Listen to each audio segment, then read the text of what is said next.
30 ปีที่เฮาพัฒนาร่วมสร้างสรรค์พัฒนาในเวียดนามบุกทะลุร่วมกันมาเนิ่นนาน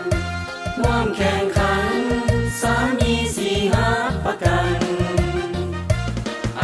ยการบทบาทพวมขยายพวมก้าวไปตามเส้นทางที่ก้าวหน้ามีการสร้างไอยการเขตทั่วอาณามีการพัฒนาและร่วมมือกับสากล30 ปีที่พวกเราได้สร้างสรรค์บุคลาก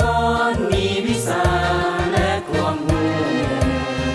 มีจรรยาบรรณคุณธาตุการเมืองอย่างหอบด้านมีความยุติธรรมในสังคมเกิดมีมามีพรรคนำพาเฮาพัฒนาก้าวเดินไปบทบาทขยายพวงชนหักหูทั่วหน้ามีความสงบทุกคนเคารพกฎหมายวางมามีการกวดกาเพื่อปวงประชาได้รับ